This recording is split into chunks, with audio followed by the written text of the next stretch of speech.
Good morning, Colin. We are going to talk about one of my favorite topics today. Good. We're going to talk about pricing. I thought you were going to say the Cleveland Browns, mate. We're going to talk about the pricing of the Cleveland Browns season tickets. No, we're going to talk about pricing, which also applies to Browns fandom. Don't the Cleveland Browns do a pricing strategy of buy one, get 20,000 free? They do not, and I expect you will hear from their lawyers making comments like that. No, we're gonna talk. The two of my favorite things. We're gonna talk about pricing, and we're gonna talk about theory today. Yeah. So, assuming anybody is listening beyond this point to the podcast, still, these are two of my favorite things. Is it all right if before we start that, can I just get ChatGPT to sort of transcribe this and give you some decent questions so I can just go to sleep for the next half hour? Yeah. If you think ChatGPT will stay awake during that questioning, we'll test and see how human-like it is. And artificial intelligence make pricing theory interesting. Yeah. After 5 minutes, it says, yes, Ryan is boring. And that's how we know we've reached the singularity. It's become self-aware.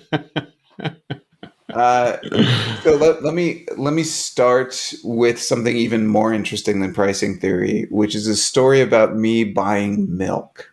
Okay, I know, like we're really, yeah, we're maxing out. This may be our last. We're now down to one listener, don't you?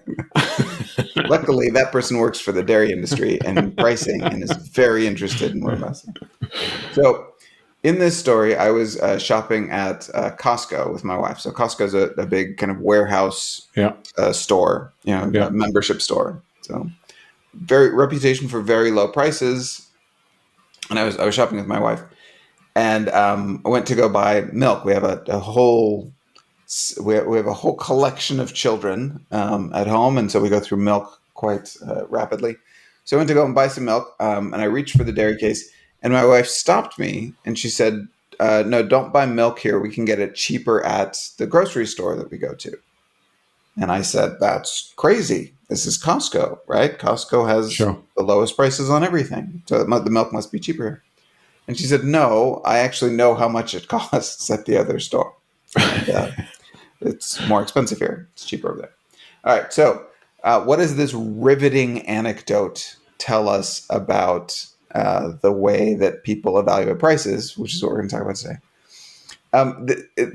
The simple story actually gets at something really important and profound, which is that we have multiple ways of evaluating prices.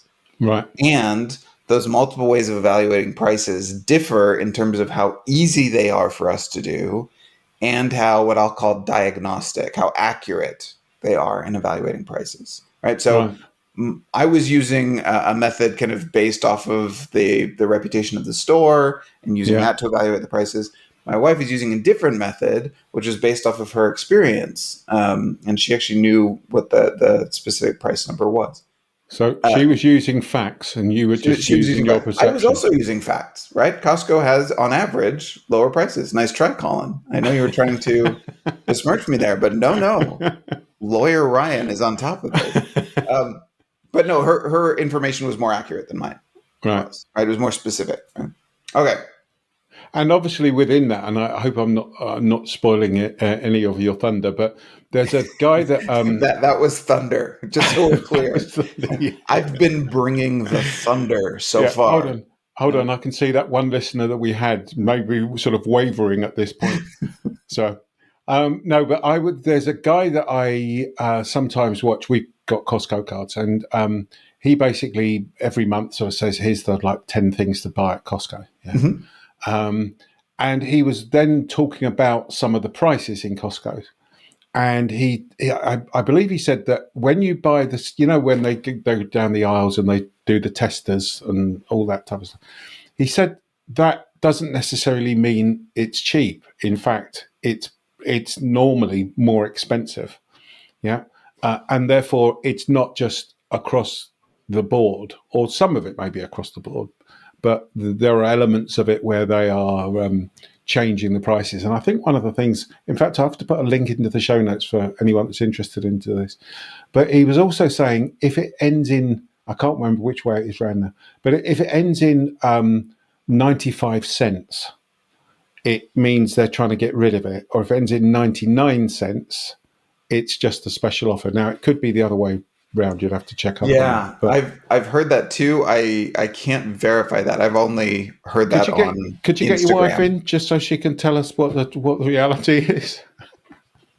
It would probably make her really happy to get on here and correct me on the podcast. So maybe we'll make that her birthday present this year. I'll invite her on. I've heard that too. That there are different kind of price ending levels that serve as signals for whether something's regular price or on sale or on clearance. Yeah. I can't verify that. I don't know for sure that Costco does that way. But that would make sense that they do. We'll come back around to some of this as we dig more into the theory, because Costco has a really interesting case for distinguishing between these different ways of evaluating prices. Because some of their strategy is based on the way that assumptions about the way that people make price evaluations.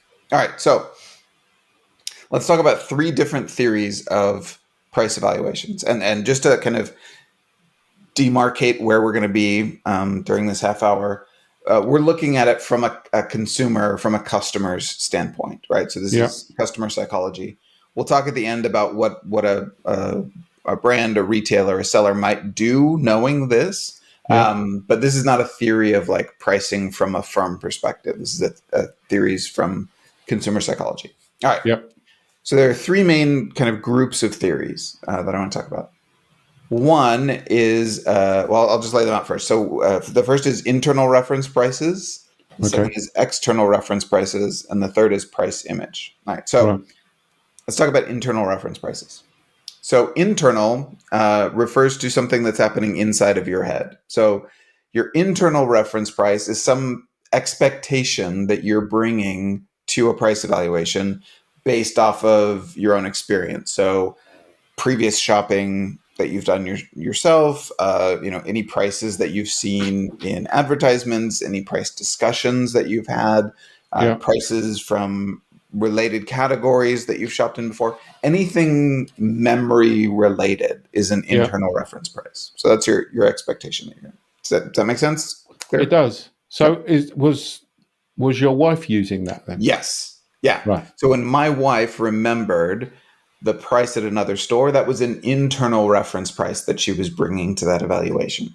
So she was able to compare those two. And that's the way internal reference prices work. So you are exposed to a price, and then you pull up some memory of a price, some expectation, and then you compare the two. And if it's, above your expectation, then you evaluate that price as being high or expensive. If it's below, you evaluate it as being lower. There's been a lot of research going into what gets pulled up as that internal reference price. And the short answer is it can be almost anything, right? So when they model this using data, a lot of times it's some kind of weighted average of prior prices that you were exposed to. So the most recent ones tend to get more weight or have more importance than prices that you saw a long time ago, but they can all influence you. Sure. All right, but it's kind of anything that's pulled up in memory. All right, so far so good? Yeah. Okay. So the next set of theories is external reference prices. And again, this is external to your head. So these are the prices that you encounter in the environment around you. So if I'm evaluating, one brand of milk, then the other brands of milk that I see also in the dairy case, those would be external reference prices that I'm bringing to bear. Right. These don't need to be even in the same category. So there's been some interesting research that's looked at incidental reference prices. So you might walk past, a display of bread and see the prices for the bread. And then when you go to evaluate the milk, those bread prices are still somehow kind of salient somewhere in your head. And so you can kind of compare those. Anytime we talk about context effects or choice architecture or nudging, all of that happens at the external reference price level. All right. So if I can give you a decoy option or a more extreme option that changes how you evaluate a price, those are all external reference prices. Right. Good? Okay. So anything like a £2 or two. I'm in England. I was thinking in pounds. £2 off or $5 off or whatever Yes, it may all of be. those would be external reference prices as well, right? So Right. if you go to a price tag and it says, this was $10, but it's been marked down to $8, they've just Yeah. provided you with an external reference price. You Right. should be evaluating this at $10, but now Yeah. it's $2 less. So they just Sure. gave you that reference price and Sure. then gave you a new price that was favorable relative to it. And I presume it doesn't. That's not limited to the physical price. So you could say 20% off. Yeah, all of those would also be in this broad category of external reference prices. Right. Yeah. And Okay. there's been specific research about, like, for example, when it makes sense to say $2 off versus 20% off. Under what Yeah. cases that the short headline finding in that research is you go with the bigger number. All right. So if $2 Right. off is 1% off, then you say $2 off. Right. If $2 off is 10% off, then you say 10% off. Right? You Right. go with the larger number. Right. Makes sense. All right. So that's external reference prices. The third category is price image, which is essentially the branding or the reputation for pricing that people have. If you're familiar with social psychology, this is a halo effect. It's the Yeah. idea that you have a kind of a reputation for something, and then that reputation is then like spread across a whole bunch of other evaluations. So that's what I was doing in this Costco story. Costco has a reputation for low prices. I was familiar with that reputation. Yeah. And so I was bringing that reputation to evaluating this price. If it's at Costco, it must be low priced because Yeah. everything at Costco is low priced. And Yes. so that was the approach that I was taking. That makes sense? Yeah. No. Absolutely. It's making me think of when we are recording this. Apple obviously just released released a week ago, 2 weeks ago, their Apple Vision, the Apple Yes. Vision Pro. Yeah. And it's making me think of that because even that made me go, bloody hell, that's expensive. Yeah.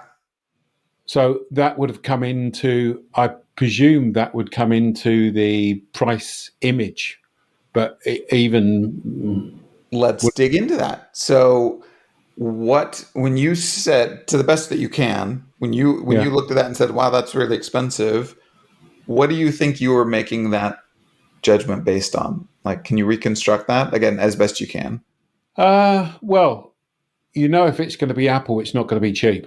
Good. So that's price image, right? So Yes, Apple has absolutely. a reputation for high prices. And so Yeah, therefore, absolutely. anything that you see from Apple, you're likely to assume is high priced. Good. Yeah. Excellent. But there's probably more than that. What else did you bring to Well, them? so when I heard that as well, I thought to myself, and again, these are sort of nanosecond thoughts, but I remember thinking, if it's going to be something new, they're probably going to apply a premium to it because those type of things typically Good. over a period of time. Good. So I would say that that's also probably a price image type of evaluation. So we also have a kind of a theory that, especially for electronics products, when something is first introduced, the price is going to be high, and then that price is going to drop over time.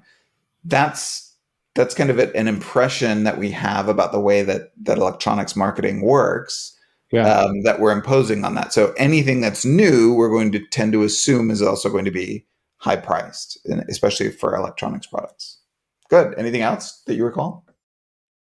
Yeah. The other thing that it made me think about was, I guess I was then sort of comparing it against my expectation from a computer. So Excellent. I thought to myself, yeah, but it's surely not going to be anything more than a Mac Air, which in my mind, I don't know the price now, but if I was guessing, it's probably 1,200, Yeah. 1,500. So to suddenly go, it's 3.5 grand, you then go, bloody hell. Yeah. I may want one of those but actually, I'm not going to spend 3.5 grand on it. I can't see myself using it that much. Excellent. So that was perfect, right? So when you're introducing a new product, you might assume people can't use internal reference prices because this is a Right. brand new thing. There's never been an Apple, what do they call it? Goggles? Vision Pro. Vision Pro. That's better than calling it goggles. They look like ski goggles to me. Vision Pro. Yeah, no, that's better marketing. But that's never existed before. And so how could somebody bring an expectation to that?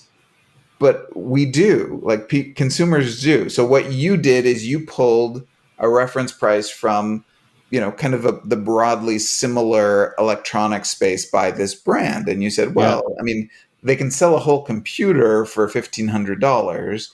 How Yeah. much are these 3D goggles, these Vision Pro, like Sure. relative to a computer, it's probably going to be comparable. The fact that it was twice the price, that was a comparison that you made. I bought my kids an Oculus, which I think is Google's. It's another Don't know. virtual reality headset Yeah. from several years ago, and they use it for video games. And it was like $300, I think. So Wow. that was my internal reference price. Is now Wow. again, it's a different product. So Apple's is augmented reality, not just virtual reality. I'm sure it can do a lot more things. Do you know, just as a sidebar, do you know, I listen to, you'll be no surprise in this, I listen to tech podcasts and videos on all this type of stuff. The glasses this is one of the reasons why it's expensive, track your eye movement, Yeah. obviously, but when you're in certain modes, when you I can't remember exactly the story, but in certain modes you can see through your glasses Yep. to your eyes, but you're not actually seeing your eyes. You're seeing a projection on your eyes through the so it's got a screen at the front, and somebody's looking at the screen, which is projecting the image of your eyes to a screen. So it's really crazy. And the guy that was reviewing it said, obviously that costs more just to put another bloody screen in the thing, and therefore That's right. that increases the price. So it has screens on both sides of it. Yeah, screens on both sides. Oh, So when someone's looking at you, and I don't know, you're playing a game or something, and then you put it on pause, then the screen that when the person's looking at your face, they can see your eyes, but they're not actually seeing your eyes; they're seeing an image of your eyes. See, what we need then is like the full face shield, so that I can just project a better looking face at anybody that wants to. I don't think there'd be anybody filter. that would dispute that, mate. That would be a good idea. Oh. That now it's suddenly starting to make more sense at that price point. I can be digitally better looking in real life. Yeah. Good. So we can go into this seeing that even for something like Google Glass. Oh, and for external reference price. Sorry, not Google Glass. Apple Vision. Yeah. If they had come out with, was there just the one version, or was there like I think there was Vision just and Vision one. Pro? There was the one where you could have Ryan's mask on it, but they dropped that a while ago, I think. For legal reasons. So a lot of times when Apple introduces new products, like when they introduce a new iPhone version, there will be multiple versions of them, right? Yeah. The Apple 14, the iPhone 14, and then the 14 Pro, and then the 14 XL. And that is an opportunity for creating external reference prices as well, right? So that that Vision Pro at $3,500 feels very expensive. If they had said there's also a Vision Pro XL at $4,200, that would start to make that $3,500 feel a little bit more reasonable. Right. Still be expensive, but. And they could have used, I guess, the classic decoy effect, couldn't they? Yeah. So that relies on a certain type of external reference prices for immediate comparisons. Okay. Yeah. So we've got kind of a rough idea of these three different theories or approaches. So internal, external, and price image. Yes. Yeah. Right. So and again, that's internal is kind of memory based. External is environment based. And image is reputational or brand oriented. Yeah. The next important part of this is figuring out how those things fit together. So there's two dimensions I want people to consider when anticipating how your customers are going to react to this, and to figure out for yourself, like, what is it that you will use. So I'm going to call these two dimensions ease and accuracy. Right? Those are the two Okay. ways I want us to evaluate this stuff. From an accuracy standpoint, I think the order, and we're now kind of edging outside of research that's been done. So this is starting to bleed into my opinion of things based on my reading of the research. I'm actually working on a paper right now to try to kind of nail this stuff down. In my opinion, based on the data that I've seen, the most accurate way of evaluating prices is usually going to be internal reference prices. That's the most accurate that we have. Yeah.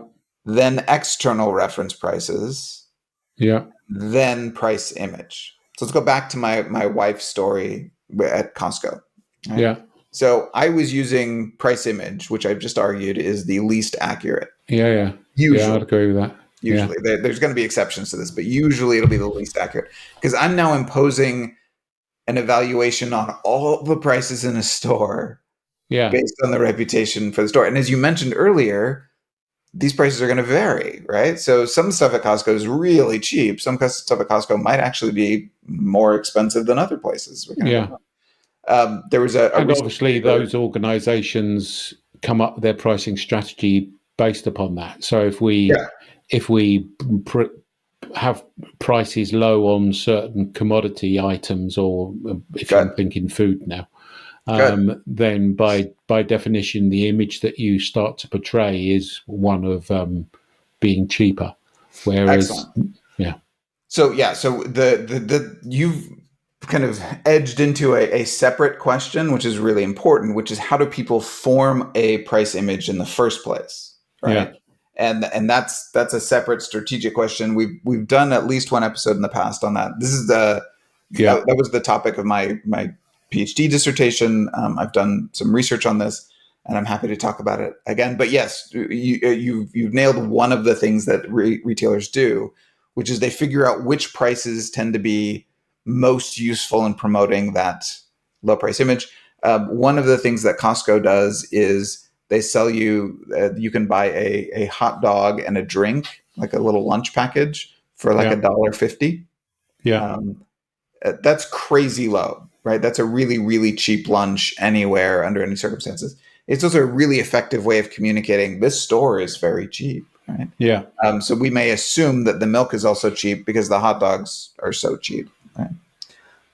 Yeah. So I've got sorry, I'm not sure if I'm being interrupted, but now you've said that, it reminds me of in Europe, there's one of the largest airlines, if not the largest airlines, is now Ryanair. Yep. So Ryanair are a budget airline, okay? And let me put my cards on the table. I hate them with a passion. Is it mostly because the name Ryan is in the name of the airline? Is that the I never thought primary of that. driver of your disdain? But you're probably subconsciously, you're totally right. Yeah, it is, yeah. But one of the things that they do very effectively is they've got a very low price image. Yes. Okay. And one of the reasons why they've got a very low price image is they strip all the costs out to the bare bones. So, even when you're doing when you're online and you're buying a ticket, you have to pay to use the credit card. But one of the things that the CEO has been good at, they talked once, I think I've mentioned this before, they talked once about charging to go to the restroom on the flight. Okay. Yeah. And one of the quotes they had of the CEO, whose name escapes me at the moment, was that, anyone that thinks that they're going to come on a Ryanair flight to sit there and enjoy the flight has got another thing coming. They're going to try and sell you at every single point. But the sort of the image of just those couple of things is where we do these things so we can keep the prices low. So it is that sort of constant bit about we're trying to build that price image. Yes. I am of the opinion, based on the research, that your actual prices are a relatively small component of the overall price image that you form, right? The fact that Costco has cement floors and warehouse shelving and everything comes in Sure. large. The fact that Ryanair is like actively abusive towards their Sure. customers in ways that squeeze them in every, that is also communicating that. Like I assume that there are international regulations against making people pay for a bathroom on the airline. Like even if the CEO was sincere that this is something they wanted to do, I'm pretty sure it would be illegal. But Sure. the fact that they were talking about it Correct. is a That's the point. really clear signal that we are so Yes. dedicated to Well, not local. only that, is they got bloody loads of free advert people talking Yeah, about it on the news and everything else, and oh no, they can't do this, etc. yeah. And therefore, it was sort of reinforcing that price image. No, I think you're right. I don't think they were really considering that. I think it's just a ploy a very But clever ploy it was a to get people to ploy think that based way. around low prices, right? Yeah. Which is contributes to that price image. Right? Yes. Good. All right. So internal reference price is the most accurate usually, and then external reference prices. And then, so the reason I think that internal reference prices are usually the most accurate is because they tend to have more information, right? So Right. my wife knew exactly the price of milk at another store. That was an internal reference price. But even if Sure. she didn't know exactly the price, she's still more likely to be pulling in information that could be useful in making that Sure. judgment. Whereas I was kind of making the least sophisticated judgment, which is just like, oh, we're at a store with low prices. Sure. External reference prices are somewhere in the middle. It's very helpful to see what else is on the store shelves or what else is kind of out there and in your environment, and that can help your judgments. But you can still be gamed in that way. So supposing I looked at the milk and said, oh, this milk is cheaper than the other milk sold here at Costco. That makes me feel good. This is a low price. It could be, though, that all the milk at Costco is expensive. And so Sure. I'm buying the cheapest of the most expensive set. Sure. So external reference prices are somewhere in the middle. They're helpful, but I think they're not as much. Does that make sense? Yeah, it does. Yeah. So, what about gas prices then? Yeah. Because and again, as we start to sort of get in and talk, and maybe we're straying into a different area here, but I don't know about you, but I get obsessed by gas prices. Yeah. And you go, oh, it's only, I don't know, whatever it is there, and there it's another 10 cents more. And then when you actually do the numbers, Yeah. you go, I've probably spent more gas or petrol getting to the bloody place. Yes. The money I'm going to save by driving there, basically, I'm let sure we've alone the all got time that and friend everything who will else. drive like 8 miles out of their way to save, 3 cents per gallon. When, yeah, you're right. If And you the do the same math. actually applies, doesn't it? And I've said this to my wife. So if we're in that situation where with you in Costco with the milk, you then go, yeah, but it may be 50 cents cheaper, but the reality is it's going to, save us $2 or $3. Yeah. And by the time that we've now driven there to save $2 or $3, what's the point, Yeah, no, I think that was the next part of my argument to my wife was, okay, how much cheaper is it Yeah. at the grocery store? And is it Sure. worth the separate trip? No. So no, I didn't give up the fight. I know you were worried about that, Colin, but I just rolled over. No. No, you're right. So even, like buying gas makes internal reference prices very, very salient, right? Yeah. Because if you drive frequently, you're passing these gas stations that have these enormous signs out front with the price, and the price changes frequently. And so, like, of the things that we have an internal reference price for, the price of a gallon of gasoline, especially in the US, is probably among the most well-defined and most frequently updated internal reference prices that we have. Sure. Because we're constant.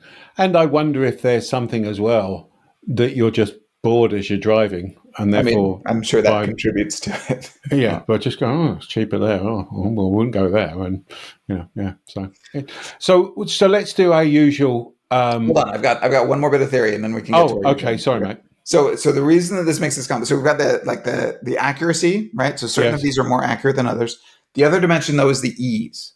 So these also differ in how easy they are. And I'm going to, again, argue, this is not quite based on nailed down peer-reviewed research, but I'm going to argue that in many cases, The external reference price is the easiest way to evaluate things, right? You don't need to access your memory at all.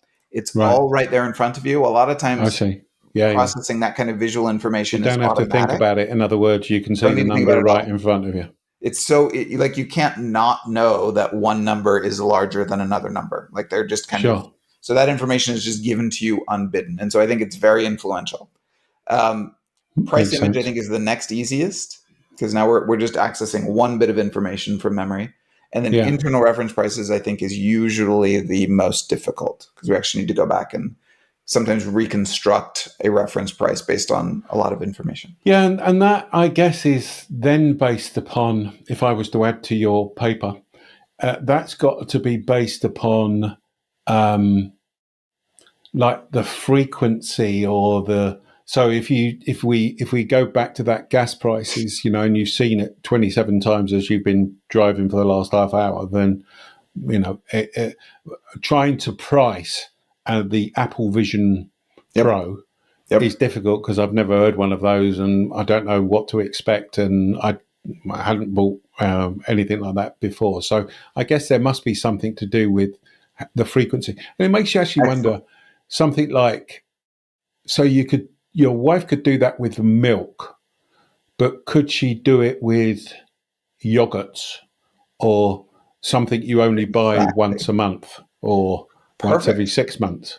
So this is where we need to go if we want to use this stuff as marketers, as retailers. Yeah, So we've got some idea of the theories. Now we need to figure out like where are your customers likely to land on this kind of map of theory, sure. and these factors that you're pointing out are exactly it. So one of the very clever things that Costco does is they sell things in unusual sizes, right? So it's Yes, a bulk purchase store. And yes, that that's a good point. dramatically reduces our ability to use internal reference prices. I Yes, might know how much a 15-ounce jar of pickles costs yes, roughly because I buy that yes, frequently. But now I've got an 8-gallon jar of pickles. Like yes, I I have no idea how much that. So Costco strategically does stuff to encourage us to use um, price image essentially. It's also they reduce the likelihood of using external reference prices because in most things they don't have multiple brands being sold. yes, So there's like the one brand of the 8-gallon jar of pickles and that's it. Like you take it or leave yes, it. So they're kind of encouraging us to use price image. Milk is one of the few things that is sold in the same size yes. Good across point. retailers. So Yeah, that's part of why my wife was able to use that internal yes. reference price. Um, So, so what about?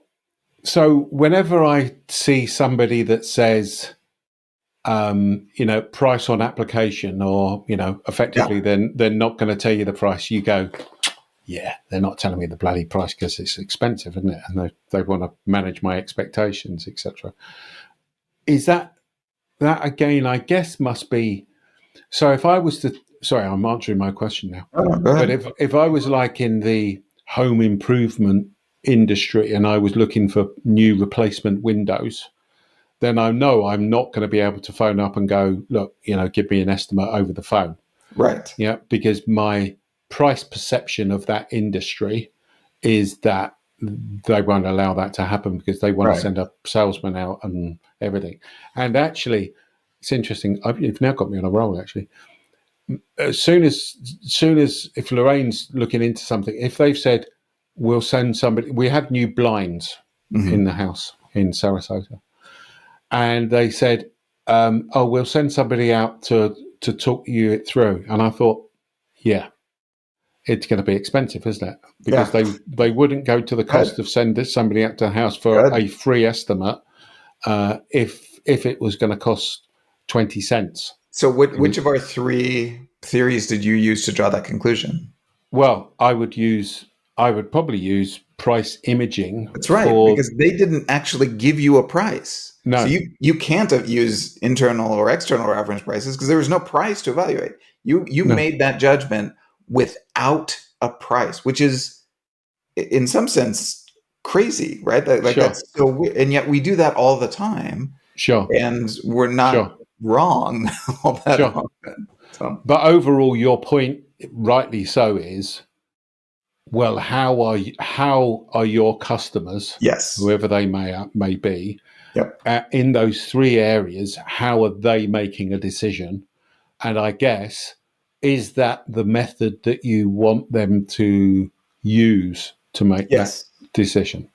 Exactly. That's exactly right. So if they're So, making a price, if they're making it, if they've got an image of the price image, they're making a decision price image. If you just go to that home improvement, then what? And my image is that it's going to be expensive. Then they could use external pricing to actually show me that it's not very expensive. exactly. This is so you've nailed it, right? So the reason that I lay this out in terms of accuracy is that in general, people are not going to use a less accurate method when a more accurate method is available to them. So Yes, the reason that we use these price image evaluations is because they're easy, and we can do a price image evaluation without even yes, seeing a price, right? Super yes, easy.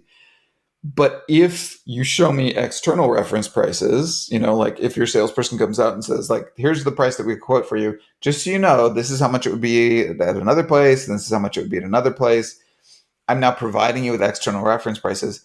People are going to use that almost always instead of just yes, price image because it's a more accurate way. Now, if you're providing me with all of the external average price, there's still like a trust issue there.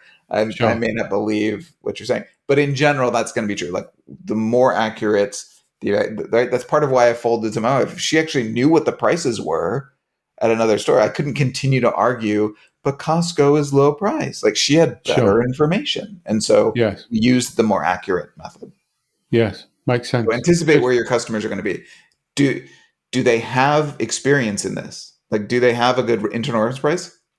Then you're not going to be able to nudge them, right? If sure, they know how much this costs, you can't, nudging in a gasoline context is not going to work sure, very well sure, because people are so well informed yes. on the internal reference price. And so they don't need to rely on price image and they don't need to rely on external reference prices. And I guess if I was Apple, I'm to a certain extent, and I'm bringing out the first ever product. I'm setting. I probably, if and undoubtedly they would have clearly thought this through, but they've probably gone. I'm setting a reference point, an external reference point for this, knowing that there's only going to be these very early adopters that are going for it. But over a period of time, we're going to be able to bring the price down. Therefore, the perception of value will go up, won't it? Good. Yeah. I mean, if they are playing a long term game here where they're trying to Sure. say, we want to get people used to this price, Yes. right? Then, and we know we're not going to sell a lot of these initially, but we want to like stake out a high price point for this type Sure. of offering, then yeah, this is the way to do it. They are now creating what will be the internal reference price for people in 2 years Yeah. when The other more of the interesting market thing I is. find about them is that, they clearly got a load of flack for what the glasses look like Yeah. and Yeah. everything else. Yeah. Um, and I understand that. But there are not many products that they've launched where they certainly don't do it for they keep going for a while, and they do gradually get adopted. I was actually thinking about these Yeah, they Apple received a Pro. lot of flack for their Yeah, earbuds. and I thought so at the beginning. I Yeah, thought, well, I'm not going to bloody buy them. I had some Bose um, ones, but I have to say, now you just look around, everyone's got them. yeah, Everyone's got them. So it does make you wonder where it's going to go. It's like I'm putting a stake in the ground here, and we're actually it's the stake in the ground, but actually it's the 5-year plan that we're that's really right. Because interested in. that initial shock of the high price, that then becomes internalized, and that becomes your internal reference price as Yes, you evaluate it yeah, 6 months later, a year later, 2 years later. yeah, yeah. No, absolutely. Good, really interesting, mate. I found that really interesting. I hope our listeners I hear what do. you're saying. More theory, more price theory is what you're asking for, Colin, and I'm happy to Yeah. provide. Well, hold on. I'm just going to shake the one listener that we've got left listening to the show. It's time, John. It's time to wake up, mate. We're summing up now. So no, that's very interesting. So thank you for that. We will undoubtedly revert to price at some point. And actually, that brings us to an interesting point of if you have any suggestions of anything you would like to for us to cover, or you've got a pickle is a business problem, then all you need to do is to go to beyondphilosophy.com/pickle. That's beyondphilosophy.com/pickle. Now, that didn't sound like it, but Colin was making a threat. Either you tell us what you want to hear, or he's going to allow Ryan to talk more about pricing theory. Like that. And you don't want to do that. No, for your own sake. All right, everybody. Talk to you next week. Cheers. Thanks so much for watching. And if you enjoyed this video, please make sure you subscribe so you don't miss an episode.